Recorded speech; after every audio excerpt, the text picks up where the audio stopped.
presiden lainnya. Kami informasikan juga untuk dalam penyampaiannya tetap berada di podium. Ya, dan pada segmen ini kesempatan pertama akan kami berikan kepada calon wakil presiden nomor urut 1 Bapak Muhaimin Iskandar untuk bertanya kepada calon wakil presiden nomor urut 2 Bapak Gibran Rakabuming Raka. Bapak Muhaimin, waktunya 1 menit dimulai saat Bapak berbicara. Silakan.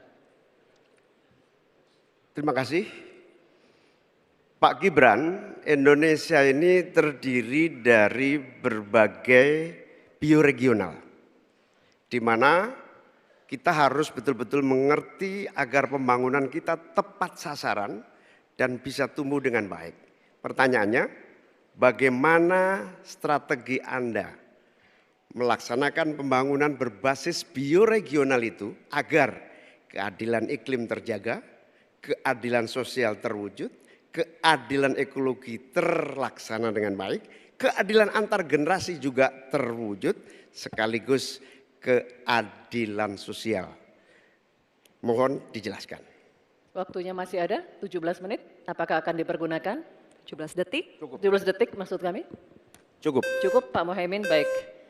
Kini kami persilakan calon wakil presiden nomor urut 2 Bapak Gibran Rakabuming Raka untuk menjawab. Waktunya 2 menit dimulai saat Bapak berbicara. Silakan. Gus Muhaimin ini lucu ya.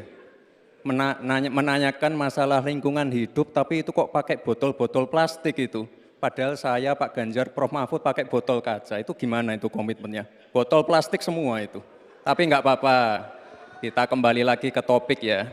Intinya di sini kita sudah berkomitmen untuk yang namanya pembangunan tidak boleh lagi Jawa sentris, harus mulai Indonesia sentris. Kemarin Gus Muhaimin menolak IKN, tidak apa-apa, akan kita lanjutkan dan akan kita perkuat IKN itu. Sekali lagi yang namanya pembangunan yang masif harus memperhatikan aspek lingkungan, sosial dan keberlanjutannya. Kita pastikan mencari titik tengah, sekali lagi titik tengah, titik keseimbangan. Membangun hilirisasi industri, tapi harus memperhatikan lingkungan hidup. Menggenjot produktivitas para petani, sektor maritim, tapi juga harus menjaga keseimbangan alam. Pastikan sekali lagi AMDAL, analisa lingkungan, sustainability report bisa tersajikan dengan baik dan pastikan menggandeng pengusaha-pengusaha lokal, UMKM lokal. Jadi tidak besar sendiri tapi ikut membesarkan yang lain. Intinya adalah anggaran ini dipakai untuk kesejahteraan rakyat. Pemerataan pembangunan itu penting dan sekali lagi pembangunan yang masif harus memperhatikan sisi-sisi lingkungan hidup. Karena sekali lagi yang namanya bencana kekeringan, banjir, kenaikan air laut, ini ancamannya sudah ada di depan mata. Dan ini adalah ancaman yang sangat nyata. Terima kasih.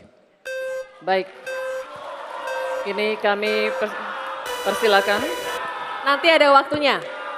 Nanti ada waktunya. Cukup. Cukup. Kami persilakan calon wakil presiden nomor urut 1 Bapak Muhaimin Iskandar untuk menanggapi. Waktunya 1 menit Bapak di saat berbicara akan dimulai. Silakan. Pertanyaan saya tidak terjawab sama sekali. Karena di undang-undang kita juga dinyatakan bahwa potensi bioregional kita itu adalah bahwa wilayah nasional kita itu bukan terbagi bukan saja sekedar karena politik dan administrasi, tetapi ekosistem lingkungannya ada, sekaligus juga komunitas masyarakat yang tumbuh juga menjadi pertimbangan. Sehingga Papua misalnya, jangan pernah salah dalam membangun Papua. Papua harus berbasis pemerataan dan keadilan yang sempurna. Maluku misalnya, dengan kekuatan maritimnya, Maluku menjadi bioregional untuk pengembangan ekonomi kelautan dan perikanan. Jawa misalnya, keberlanjutan pembangunan yang menumbuhkan potensi ekonomi secara pertumbuhan. Baik, waktunya habis Pak Muhaimin. Kami persilakan calon wakil presiden nomor urut 2 Bapak